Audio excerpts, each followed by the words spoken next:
and welcome to episode 19 of Sisters Talk. I'm Marie Robinson. And I'm Charlene Lutz.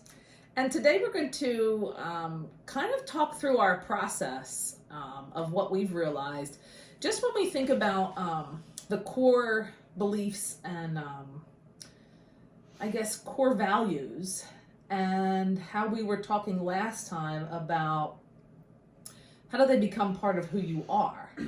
Right. So is that a process? Mm-hmm. And what does that process look like? So yeah, we started out this conversation right before we began taping, talking about your routine, and you described how your routine with exercise fell off, and that's kind of led us into a deeper conversation about self-worth, compassion, and self-love, and the roots of it. Right.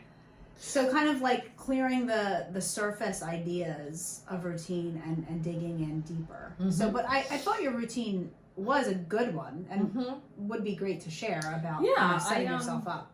You know, back when I realized, I wasn't feeling like I was at a good weight, like I wasn't feeling like, that I had a good routine in terms of exercise. And that really bothered me. And I'm the type of person that I can implement anything into my life as long as I develop a strong routine and I stick to it consistently. So that's what I know about myself. Right. And anytime that I'm trying to do something new, and in this case, going years back, it was developing that exercise routine. Mm-hmm. So I know once I get started in the day, it's less and less likely for it to happen. So I took all my workout clothes, my sneakers, everything, and I put it right next to my bed. And this is probably something that I read or listened or heard from someone else. I didn't create this. It's not my thing. Yeah. But I did put it right by my bed. As soon as I woke up, that's what I did. Before I even stood up, I was putting on my exercise, the pants that the stretch pants I was going to wear, putting my sneakers on before even having coffee. So I was now ready. So I greatly reduced the chances, and really to zero, because I'm the type that's very efficient about what I'm doing. So it would be outlandish for me to have all these clothes on and not actually follow through with the workout. Oh, right. So so that's the routine that worked. And lately I've been doing some other things in my life, and I've noticed that it's fallen off. And I'm now thinking, is there another way? Mm-hmm. Can I do something, because I can't do everything I want to do first thing in the morning. There has to be and I think that's part of what we were talking about. Like, there's more to it. And what is that? Exactly. Yeah. And then you asked me kind of, what is my routine? Yeah. How do you do it? I don't really have a routine like that. Mm-hmm. It is deeply ingrained in me to work out and eat healthy, and we started talking about how I'm more motivated by pain.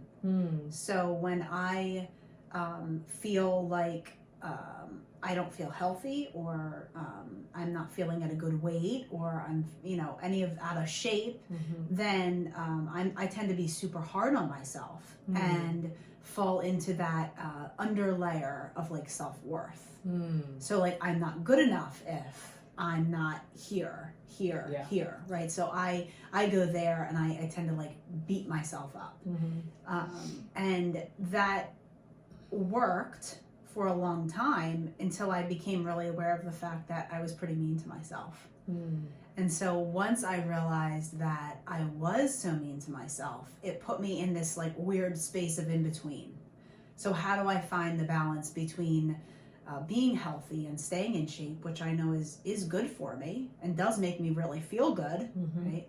And also the other end of that, where it's I don't have to torture myself. I don't have to be so unkind to myself when I'm not perfect, when I'm not, right? So that is where I currently have been for a while. And I think it just keeps evolving as we become more and more aware of our bodies and our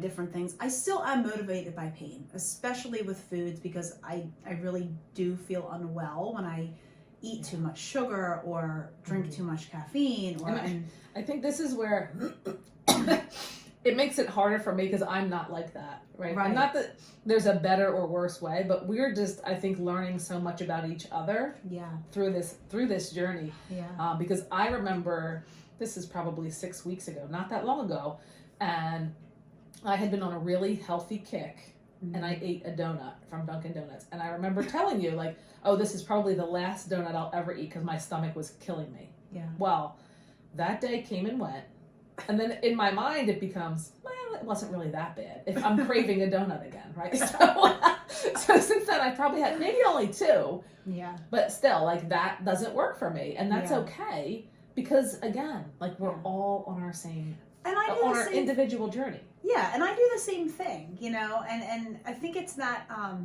it's sort of like those layers and layers, and like the more and more you do that, maybe the less frequently you eat your donut. And it right? has been less, for sure, than in the past. Yeah. Yeah, but I think that, something that I admire about you is that 100%, because, when we're, and this could be anything that we're doing, and you're really trying to make sure it's the best, and I'm kind of like, all right, isn't this good enough at this point? But that's how we're balancing each other, because Yeah. I have to come to a point where within myself, see, it's really about my own 100%. Like, yeah, right? It could be also for the outside world, but it's this internal 100%. And that's where I need to balance and get a little of the 75. So that's what you've taught me. Think? Yeah, and I get that. I totally agree. And I'm trying to reflect now on how did I stop doing that? And I think, because in the past I was like super rigid, super, like, I can remember as a first, an early teacher, having to write out my lesson plans so specifically, like word for word of what I was thinking I should be saying and all this.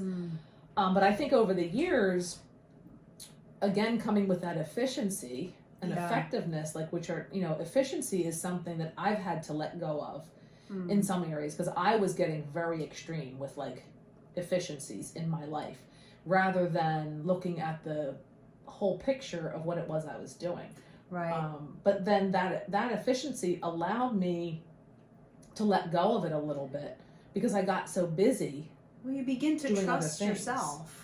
And then that trust starts to leak out in other facets of your life as well. So that makes sense. It is the lesson planning, and it is developing this proficiency, and then allowing yourself those little bits of, like, the rope. And you're letting go. But yeah, I mean, trusting yourself and allowing yourself to be in this process. It goes back to self-worth. I mean, part of my 100% is never feeling worthy. Right? Yeah. I mean, never feeling like I was good enough on a really deep level, and allowing myself that grace and trusting myself.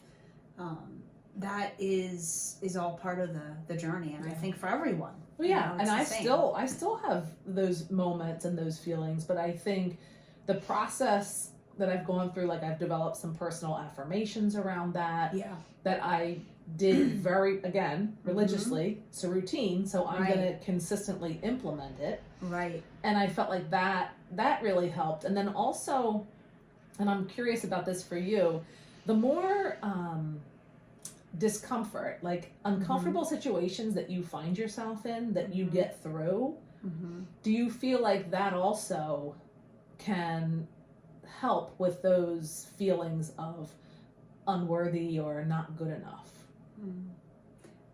Yeah, I think that I trained myself to believe that I had to go through the pain in order to get out to the next level. So I have a strong resilience in that way. Yeah. But yeah, I had another thought too while you were talking, and now it's just escaped me. Well, what you just said about feeling the pain, I think goes back to another difference between the two of us, is it came down to how you were feeling. And I always approach things in a logical way. Like, in my mind, it's like the logicalness of, if that's a word, of, you have your workout clothes on, so you're going to work out. Right. But it's also like, this is your job, and I'll use the job because that's where I've been pushed a lot outside of my personal comfort zone. Yeah. And in my head, I just tell myself that, it's a big process, but, I'll say, like, this is the job, so you have to do it. There's no, Yeah. Well, and there's no a feeling level about of it. Like, disassociation. definitely. Yeah, you've cultivated it. Right. So have I in different Yeah. ways. I think Mhm. most human beings have. Yeah. It's how we've survived so many situations in our lives, whether they were highly traumatic, a little traumatic, right? It doesn't matter. Right. It comes in all forms. Yeah, So totally. It's so Yeah. fascinating. I know. I think, you know what I'm realizing just with this conversation is, you know, no matter what it is in our lives, we just have to keep trying to be that 1% better each day. Yeah. You know, Yeah. and continually reflecting and thinking about, you know, but don't forget to celebrate, because I think that's something Right. that you and I both forget sometimes. You know, Yeah. whatever milestones or achievements, internal or external, Mm-hmm. but then also continuing. Did you remember? I did. I just remembered. Mhm. So I was thinking about how you said the thing of the workout clothes and that, you know, they're sitting at your bed. And so I think when things become a part of who we are and they are deeply ingrained in making us feel well or helping us to feel well, we can come back to them like you do with the workouts. And we don't need to put it right by the bed, maybe. Right. Because I thought last night to myself before I went to sleep, I need to write a gratitude list. And I haven't written a gratitude list, I don't know, maybe a month. It's been a while. Yeah. And I got up right away and I got my pillow and I sat in front of the fire and I wrote my gratitude list. Mm-hmm. So even though I haven't done it, I know it makes me feel better. Yeah. And I know I have to do it. And when it pops up in my mind at 11:30 at night, I know it's a go. Something. Yeah. Yeah. So I think that you can find different ways to do things over time, but I also think that putting your workout clothes by the bed at different points, especially when you've taken a break or you're just starting out, is essential for kind of sustaining it. You know? Yeah, but I would agree. Like, I don't need to put it next to my bed anymore. Right. Not It anymore. is because I am like that body memory, and I know when I can get back into it, I know how good I'm going to feel, and I can, you know, I can do it in a different way. Exactly. Yeah. Yeah. We can get there in other ways. It's a long part of the process. Yeah, and it is. It's such a process, you know. Yeah. Like, I think the one thing I said too before we started recording was about I just want to check it off. Like, I want to check the list. Like, I'm done. And you're like, no, you're not. Not checking anything off. It doesn't work that way. It's a process. So there's my, you know, that's one of my ongoing challenges. Yeah. So do you want to read the tea? I think this Yeah. was a great conversation. I do too. I loved it. All right, here we go. Personal growth lies within the unknown. Courage permits you to explore this space. I love that. I think it was so, I just randomly picked it out of the bunch that I've saved, and that's what came out. So I love this. I think it was very fitting for our conversation. Absolutely. Thanks for joining us, everyone. Thank you.